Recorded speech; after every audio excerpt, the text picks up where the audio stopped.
Hey, what's up, guys? It's Chris. I haven't done a video in a few weeks, and I wanted to make another one. First off, I want to say thank you for the feedback that I got on my last video. I'm at 28,125 views within, I want to say, like a month and a half. And I want to say thank you guys so much. That's amazing feedback. Ton of comments, 248 comments. I have 85 subscribers now, which isn't, huge, but I am so grateful. I put this out just kind of my first, going back to my first video of my EcoBoost. I kind of just want to put it out there and just see what other guys thought of it, and just kind of wanted to get some feedback on it because I was new to the whole car community. And I got like 3,000 views, and I was hyped. I was like, wow, 3,000 people wanted to listen to me talk and look at my car, which was amazing. And this one hit 28,000 and is still growing. So first off, I just want to say thank you for that. Really, thank you. So jumping into the reason why I made this video is what I paid for the car, how much I pay a month, including insurance, gas, and the car payment. So, as some of you guys know, I drive a 2017 Mustang GT Lightning Blue manual transmission. Other than that, stock. So, insurance doesn't really care about anything else. Actually, I'm wrong. Insurance cares about how old you are. Insurance, to my knowledge, drops after you hit 25 years old. So I'm waiting to hit that 25 mark. It also depends on what kind of color. So say you drive, a red GT. I don't know why this isn't loading, but you drive a red sports car. You drive a black sports car. I would think definitely yellow would play an impact too. That all raises the cost of a car. So thankfully, I drive a blue car. That I would think would be pretty neutral. It's a pretty neutral color, so I would think I'd be pretty safe with that color. Also drive a manual, so I would think that would be a little bit more. I could be wrong. I would love to get some feedback from you guys on what you know. I would think that would be a little bit more on insurance a month, since you do have a little bit more control of the car and a little less electronics to kind of keep you safe and what have you. So that's what I drive. And I'm also a male. I don't know if I said that before, but I'm a male. That raises it. I have no speeding tickets. I have no run-ins with the law whatsoever, knock on wood. So my insurance is going to be as cheap as it gets for the kind of car that I drive, of course. So I'll go ahead and get into the price of the car first, and then we'll go ahead and work our way to insurance and gas.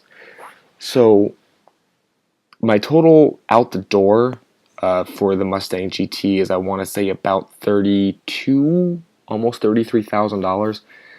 That does include the negative equity that I rolled over from the EcoBoost, which was about $1,200 that I rolled over, which, by the way, you should never do. Terrible idea. If you take anything away from this video, just don't bring negative equity. Pay the car off. Don't jump. It's a bad idea. You're paying off a car that you don't even own anymore. That's stupid. So, car payment. I have the loan through a credit union, which I feel like that would be the best way to go if you are to get a car, if you are to get a used new car, whatever. Credit unions, I feel like, give the best interest rates, and they're the best to deal with. Anyways, I'm in through a credit union. It was about $32,000 for the car after my $2,000 down payment. So my current car payment is $460 and some change. So $460, and my loan term is 72 months, which I believe is 6 years. I know it's not the most ideal. I know that, trust me, but I don't plan on keeping it for the full 72 months.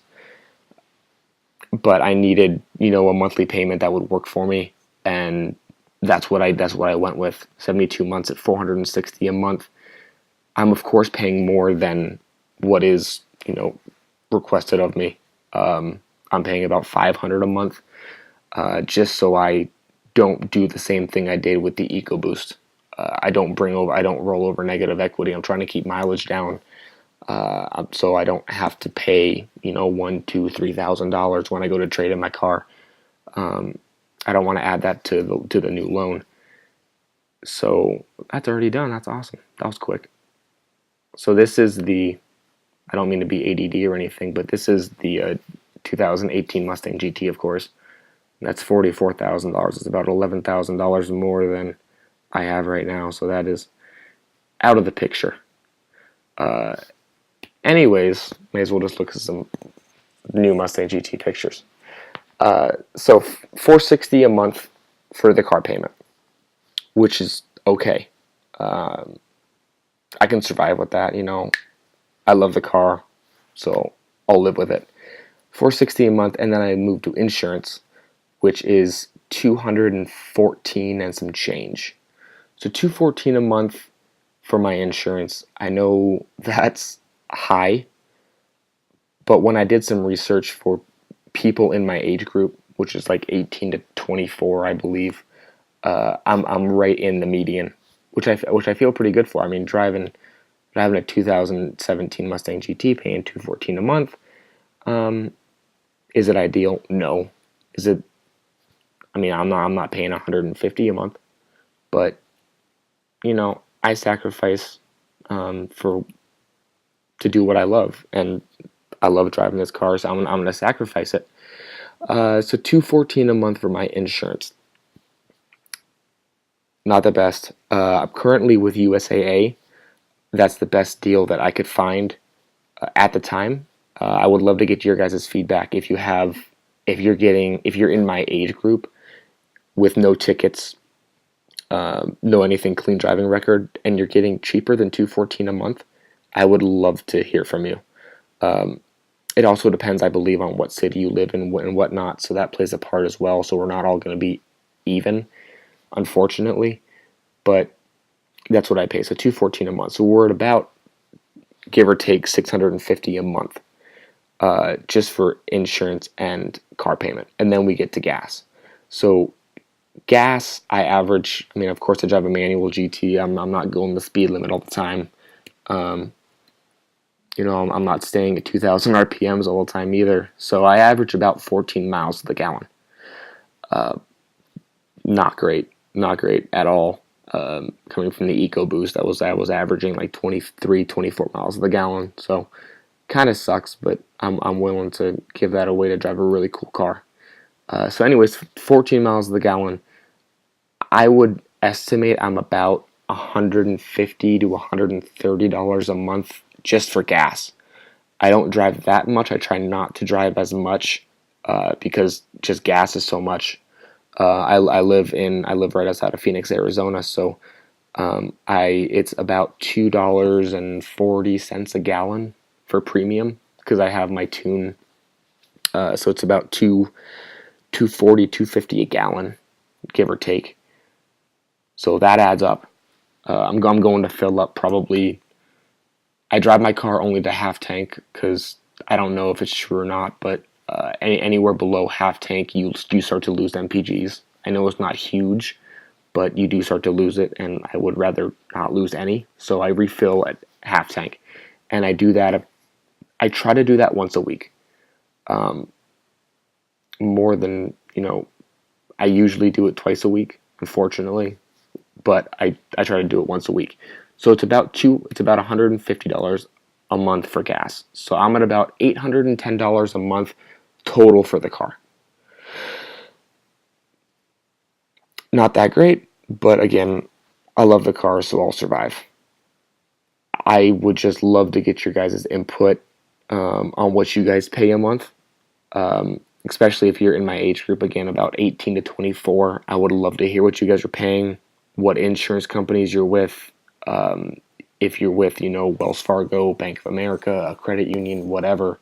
I'm totally open to refi. to get the lowest APR, of course.